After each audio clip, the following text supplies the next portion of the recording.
Hello, good evening. Today, our studio is not a studio at all. We are in the heart of Bavaria, in the magnificent city of Munich. This city is famous all over the world for its beautiful architecture, its rich history, and of course, its beer. Millions of tourists come here every year for Oktoberfest to raise a heavy glass mug and feel the real spirit of German celebration. But behind every festival, behind every bottle of cold beer in a cozy bar, there is hard work. There are people who make sure this river of gold never runs dry. These are the invisible heroes of the beer industry, the people who work in massive warehouses. They are the ones who truly keep the city's heart beating. We often think about the brewers, the bar owners, the smiling waitresses in traditional dirndls. But what about the people who move thousands of crates every single day? Who are they? What do they dream about? Today, we will meet them. We have come to a huge beer warehouse on the outskirts of Munich.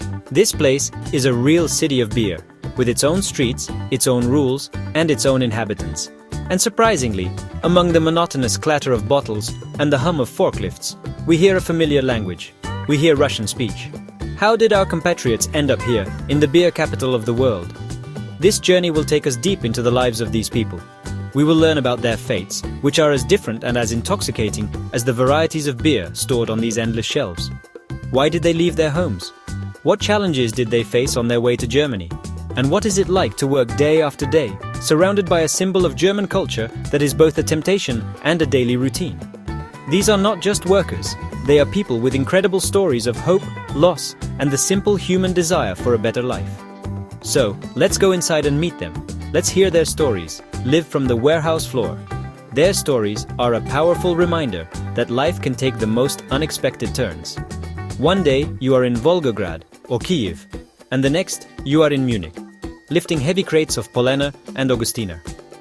It is a story about immigration, about adaptation, and about finding a new home in a place you never imagined. It is about the strength of the human spirit. For these men, every crate of beer is not just a product. It is a step towards a new future, a building block for a new life in a foreign country. Let's find out what this life is really like, beyond the beautiful facade of Bavarian prosperity. The first person we meet is Vladimir, a strong man of about 45 with kind, tired eyes. He greets us with a firm handshake and a warm smile. Vladimir is from Saratov, Russia. He used to be a physical education teacher back home. Can you imagine? From teaching children to jump to stacking crates of beer? Life is a funny thing. He came to Germany 10 years ago with his wife and daughter. They wanted a stable future for their child, better opportunities, and a calmer life. The beginning was difficult, he admits. Learning the language, finding a job, getting used to a new mentality. It was a real test of his character and his family's strength. Next, we are introduced to Sergei, a younger man in his early 30s from Odessa, Ukraine. His energy is immediately noticeable. He moves quickly and speaks with a lively passion. Sergei arrived in Munich just 3 years ago. He was a sailor and had seen many countries, but Germany always attracted him with its order and cleanliness. In Odessa we have the sea. Here they have a sea of beer. For Sergei, this job is a temporary stop. He is saving money to open his own small business, maybe a car repair shop. He works hard, sending money back home to his parents and dreaming of the day he can be his own boss. Another key figure on the warehouse floor is Dmitry, a quiet and thoughtful man from Minsk, Belarus. He has been here for over 15 years, making him one of the veterans. Dmitry was a programmer in his past life, but the economic crisis in the early 2000s forced him to look for work abroad. He found this job and stayed. At first, it was just about the money, but then you get used to it. You find friends, you build a life. This warehouse, it has become a sort of second home. Dmitry is the person everyone turns to for advice, both about work and about life in Germany. He is respected for his experience and his calm demeanor. These three men, from 3 different countries, are united by a common language and a shared reality. They work side by side, their personal histories and national backgrounds melting away amidst the daily grind. They represent a small piece of the vast Russian-speaking diaspora in Germany. People who came here for different reasons, but found themselves in the same place. They are not just colleagues, they are a small community, a support system in a foreign land. Their stories are a testament to resilience and the search for a place to call home, even if that place is a noisy beer warehouse in Munich. The day at the beer warehouse begins early, long before the city of Munich truly wakes up. The first shift starts at 6 a.m. The air is cool and smells faintly of malt and cardboard. Vladimir tells us that the first hour is the most important. This is when they receive their orders for the day. A list comes in detailing which bars, restaurants, and supermarkets need which types of beer. The warehouse is a gigantic maze, and you need to know it like the back of your hand to be efficient. It's like playing a video game. You get a quest, and you have to find the treasure. Only the treasure is a pallet of Helles, and it weighs a ton. The main tool of their trade is the forklift, or stapler as it's called in German. Mastering this machine is essential. Dmitry, the veteran, moves his forklift with the grace of a ballet dancer. He zips through the narrow aisles, lifting heavy pallets of beer crates as if they were made of feathers. He explains that safety is the #1 priority. The shelves are incredibly high, and an accident could be catastrophic. Everyone wears steel-toed boots and a high-visibility vest. The constant beeping of reversing forklifts and the loud clatter of glass bottles create a unique, industrial symphony that fills the warehouse all day long. The work is physically demanding. A single crate of beer can weigh up to 20 kilograms, and they move hundreds of them each day. The workers are constantly lifting, carrying, and stacking. You don't need a gym membership when you work here. This is a full-body workout, 8 hours a day. They work in teams, helping each other with particularly heavy or difficult orders. There is a strong sense of camaraderie. They know they can rely on each other. When a large truck arrives for loading, everyone pitches in to get it done as quickly and safely as possible. As the morning progresses, the pace quickens. Trucks come and go, loading up beer to be delivered all across Munich and Bavaria. The workers communicate using a mix of Russian, German, and universal hand signals. It is a surprisingly coordinated dance of man and machine. The atmosphere is focused and professional, but there are moments of levity. A shared joke, a quick chat about a football match, a friendly competition to see who can build a pallet faster. This is how they get through the long, strenuous day. It is this human connection that turns a monotonous job into a shared experience. As midday approaches, the warehouse reaches its peak activity. The sound is a constant hum of machinery and the clinking of bottles, a soundtrack to their labor. This is when the big orders for the city's famous beer gardens are prepared. Imagine, thousands of people will be enjoying a cold beer in the sun later today, and it all starts here, with these men carefully assembling the pallets. Look at this. This is for one afternoon. Just one. Sometimes it's hard to believe how much beer this city drinks. The lunch break is a welcome pause in the day's rhythm. The workers gather in a small break room. They bring their own food from home, sandwiches, salads, sometimes a thermos with hot soup. This is when the professional masks come off. They switch entirely to Russian, and the conversation becomes lively and personal. They discuss news from their home countries, share stories about their families, and complain about German bureaucracy. It is a brief escape, a moment to reconnect with their roots and with each other. For these 30 minutes, they are not just warehouse workers in Germany. They are Vladimir from Saratov, Sergei from Odessa, and Dmitry from Minsk. After lunch, the second half of the shift begins. The energy is a little lower, but the work must go on. This is often the time for less urgent tasks, like restocking the shelves and organizing the inventory. If you put a crate of Weissbier where the Pilsner should be, you create chaos. Order is everything. It's the German way, and it's the right way to run a place like this.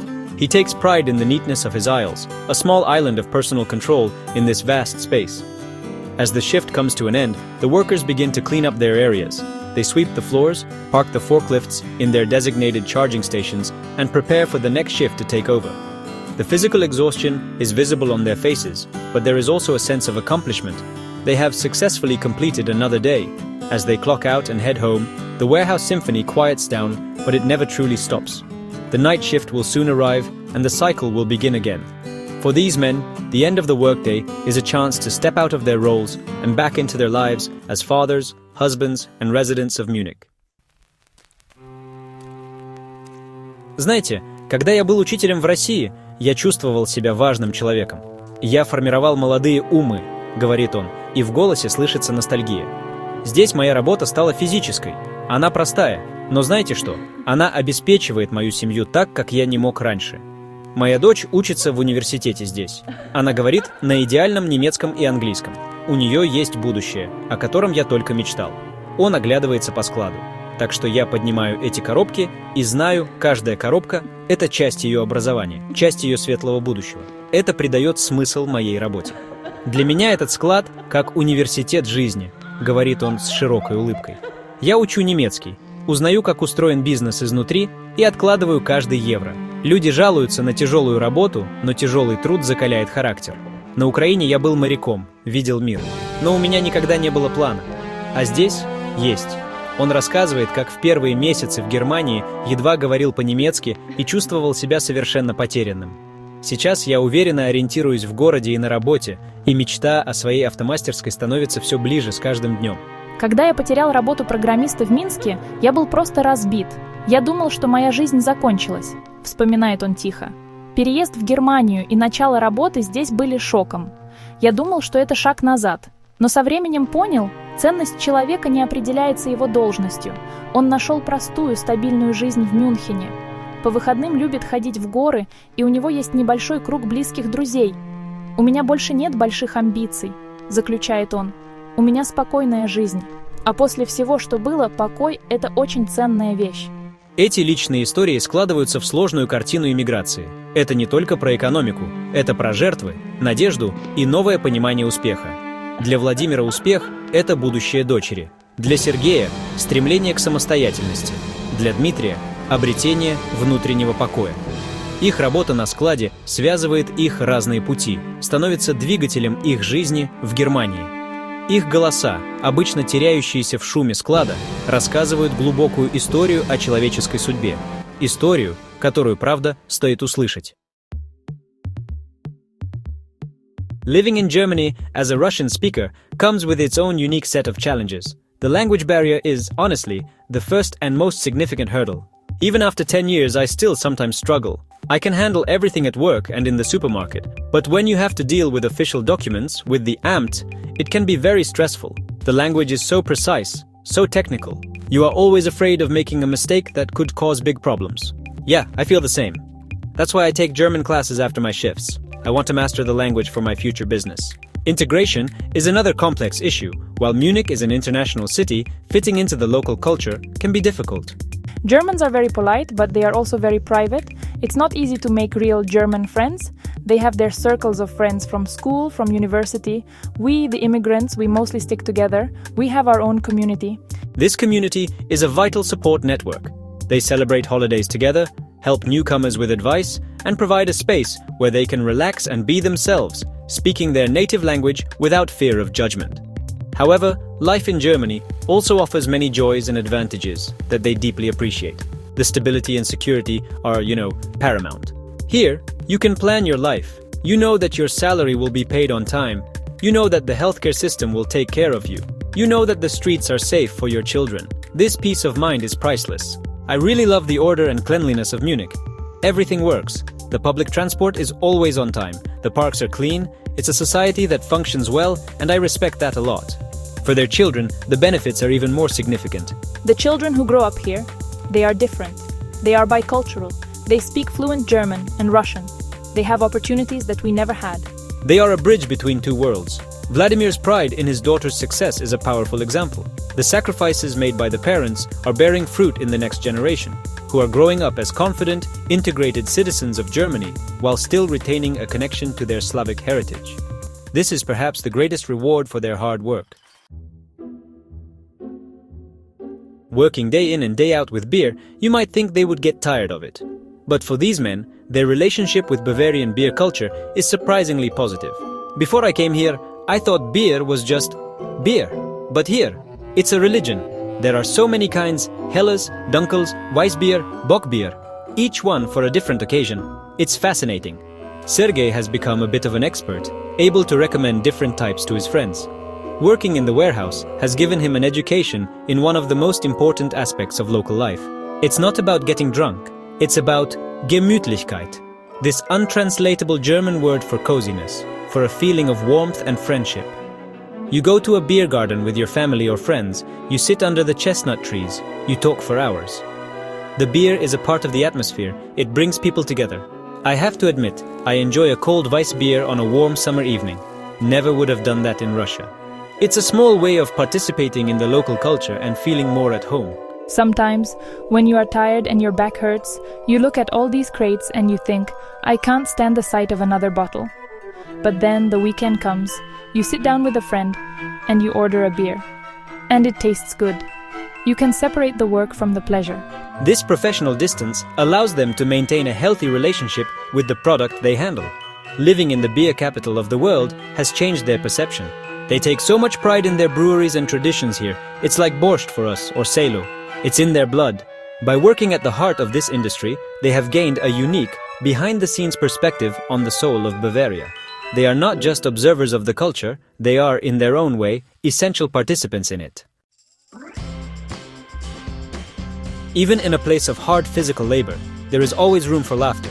The shared challenges and the close-knit environment create a fertile ground for jokes and funny situations. I love to tell the story of a new guy, a young German, who was trying to impress everyone on his first day. He was driving the forklift way too fast, trying to show off. He turned a corner too sharply, and the top layer of crates on his pallet slid off. There was a huge crash. Beer and broken glass everywhere. The boss came running. The kid was so embarrassed. We all felt bad for him, but honestly, we couldn't stop laughing for a week. My German was still very basic back then. The supervisor told me to get a pallet of Leergut. I had no idea what that word meant. I thought he said sehr gut, very good. So I just stood there smiling and nodding, saying, ja, sehr gut. He kept repeating Leergut, getting more and more frustrated. I just kept smiling and agreeing with him. Finally, Dimitri came over and explained that Leergut means empty bottles. We all had a good laugh about my sehr gut empty bottles. These moments of misunderstanding often become the most cherished memories. I remember a really hot summer day when a bottle in one of the crates just exploded from the heat and pressure. It made a loud pop, and beer foam sprayed everywhere. For a second, we all froze, thinking something serious had happened. Then we saw it was just one bottle. It was like it was celebrating the summer all by itself. It broke the tension, and we spent the rest of the day joking about the rebellious beer that wanted to be free. It's these small, unexpected events that break the monotony of the workday. These funny stories serve an important purpose. They build bonds between the workers and help them cope with the stress and physical strain of the job. Laughter is a universal language, and it bridges the gaps between different cultures and backgrounds on the warehouse floor. It reminds them that despite the challenges of their lives as immigrants and laborers, they can still find joy and humor in their daily existence. These moments of shared laughter are as crucial to their well-being as their paychecks, providing a sense of community and lightheartedness amidst the endless stacks of beer. As our day in the beer warehouse comes to a close, we ask our new friends about their hopes for the future. What do they dream of when they leave this world of concrete and crates? My dream is already coming true. I want to see my daughter graduate from university and build a successful career. I want to buy a small apartment with a balcony where my wife and I can sit in the evenings. I don't need much, just a quiet, stable life for my family. For that, I am grateful for this job and for the opportunities Germany has given us. Sergei, full of youthful energy, has more ambitious plans. His dream is tangible, and he talks about it with infectious enthusiasm. In 2 years, I will have enough money saved. I have already found a small garage I can rent. I will open my own car repair shop. Sergei's auto service. It sounds good, right? I want to be my own boss. I don't want to lift boxes forever. This job is a means to an end, a very important step on my ladder to success. I will work for myself, and I will be proud of what I build with my own hands. His eyes are fixed on a future beyond the warehouse walls. I've stopped making big plans. Life has taught me that things can change in an instant. My hope is simpler now. I hope for good health. I hope to continue enjoying my hikes in the mountains. I hope to travel a bit more, maybe see Italy or Spain. Maybe one day I will return to Belarus. But for now, this is my home. The future is today, and today is good. These 3 men, from 3 different nations, with 3 different dreams, are bound together by their shared present in a Munich beer warehouse. Their stories are a powerful mosaic of the immigrant experience. They came to Germany in search of something: security, opportunity, a new beginning. They found it in the most unexpected of places, surrounded by the symbol of Bavarian culture. For them, beer is no longer just a drink. It is the weight of their daily labor, the taste of their new home, and the silent witness to their struggles and their hopes for a brighter tomorrow. And for that, we raise a glass to them. To Vladimir, Sergei, and Dimitri. Let them talk.